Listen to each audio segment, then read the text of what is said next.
and welcome to Paddling and Peddling Florida Adventures. I'm your host, Mr. D, and as you can tell by my fancy attire, it is cold out here. Now, for you up north people, this is probably short weather, but it's 51 degrees here, and for us Floridians, man, that's like 32 degrees where you're at. It is cold, cold, cold. And I was going to go for a ride today, and I thought about it, and I said, well, you know, I'm going to go ahead and go. But man, I know it's going to be cold. So anyway, that's what we're doing. We're going to go out for a little ride today and see what we see. I'm definitely going to make a ride up to Starbucks, a different one, and get me a cup of coffee and sit back and just enjoy the ride. So hey, we'll be back in a bit.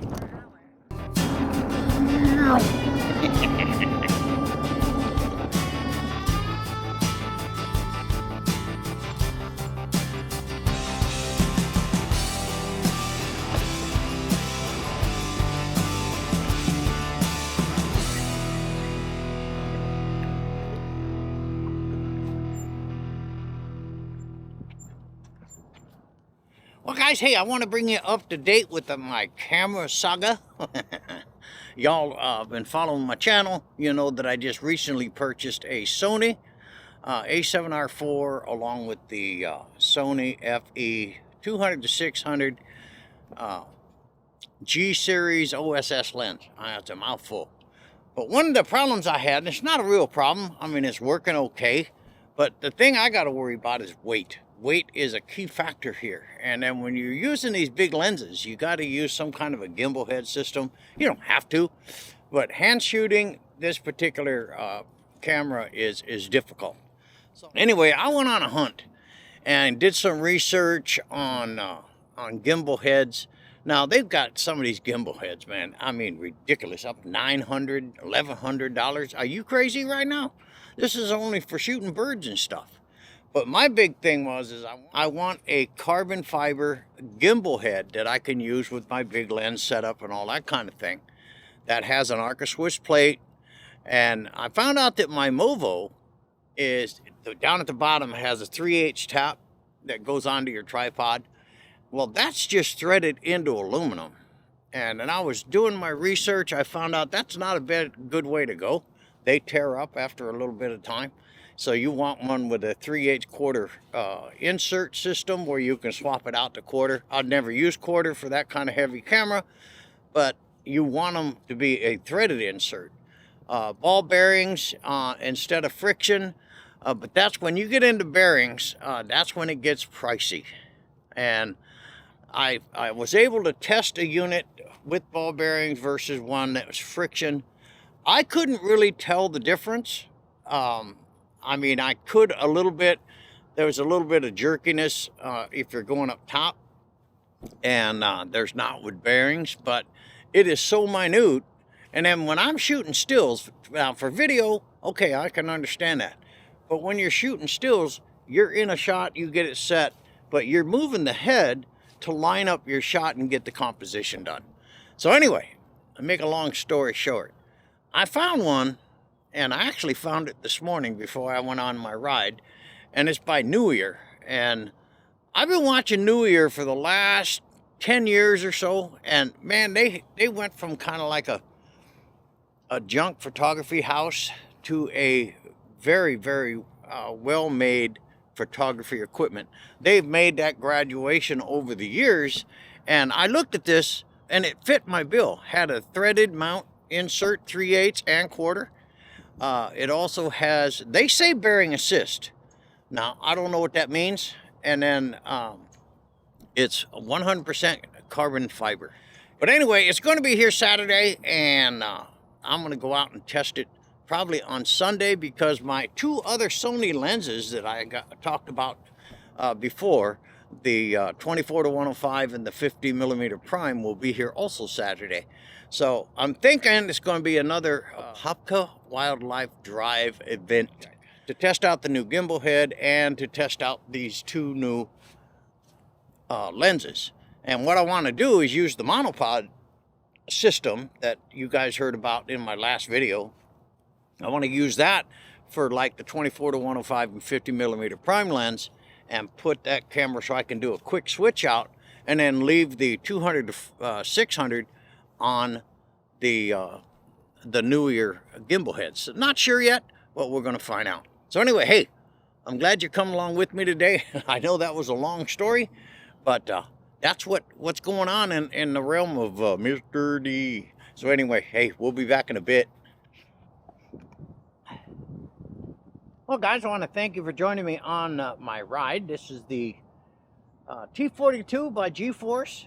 It's doing really good. I've got a concern, and maybe somebody can help me out here.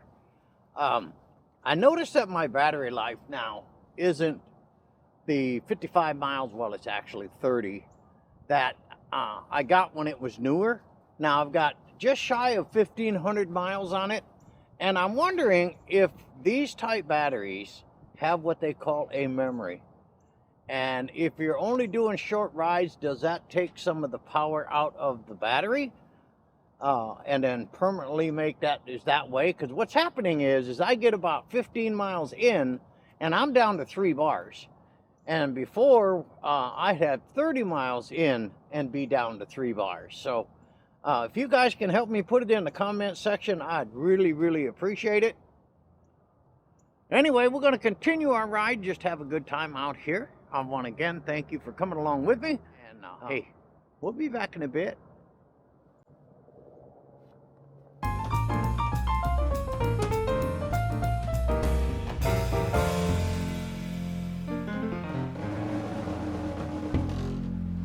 Well, hey guys, we are at the new Starbucks up the street, the other direction of what I normally ride. I wanted to try this one out today and get a little cup of coffee because it is cold out here. Hot dog. To continue with my camera saga, I definitely want to get the birds in flight processes done where you get the good wingtip, no blur. I got the right glass now. I have the right camera. It's really important. If you want to get the shots, you gotta tie this stuff in. Now Sony's got a weird thing. They don't like outside companies, like third-party companies, tying into their stuff. So they got all kinds of weird stuff going on to make things not work. And it's not a bad thing. I understand what they're doing, but I even tried it myself. I had a Sony adapter, which was made by Sony, on my 70 to 400 A mount lens. Now that lens is set up for the A series lens, like A77, A99, stuff like that. And it is not really set up, that lens is really not set up for the mirrorless cameras, which are E-mount full frame.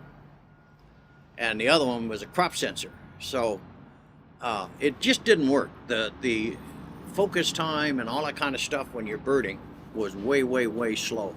So anyway, I got rid of all that. I sold all that stuff, and now I have exclusively FE G series lenses. Well, as of Saturday, I will have that. And then I'm also trying out a new gimbal head, and it's going to be a carbon fiber one, not the aluminum alloy one. Now, I did a lot of research on these things, which I talked about earlier. But anyway, I settled on the newer. It looks really good, and the thing is, I get it through Amazon, so I got 30 days to try it out, and if I don't like it, I send it back.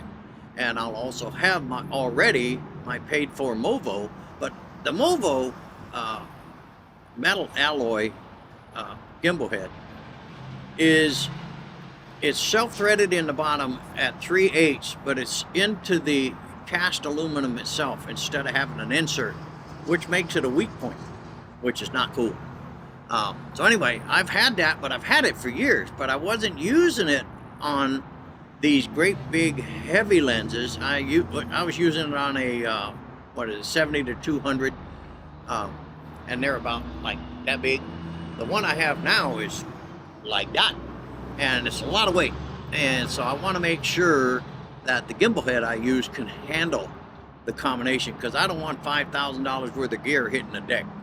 So, and I just did not want to pay the Wimberley price of $600 and $700 and $800 for a gimbal head, which I only use like once or twice a month.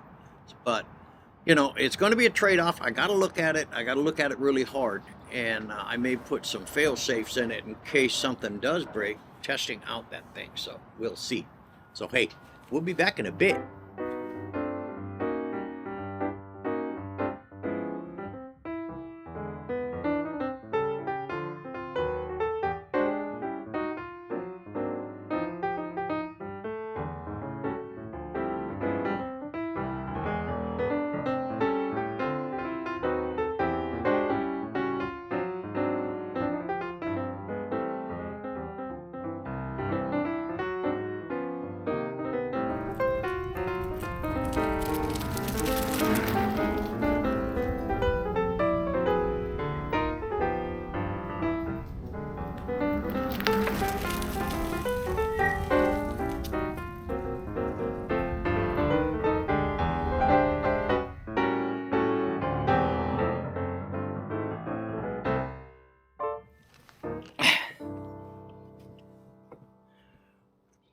Well, guys, we're going to wrap it up out here at Paddling and Pedaling Florida Adventures. I hope you enjoyed the ride today. I was going to kind of keep it short as best I can, but I also wanted to bring you up to date on what's going on with all my camera stuff and what's going on with my wildlife photography and some problems that's kind of developing for my T42. That's kind of, and it did it again. I'm looking here. I got 3 bars left and I got 13 miles. It shouldn't be that way. So again, if anybody understands what's going on with the battery, hey, let me know, because I have a 16 amp and replacing that is like a $600 project to put a 20 amp in here. And hell, I might as well just buy another bike. So anyway, hey, we'll see you on the next one.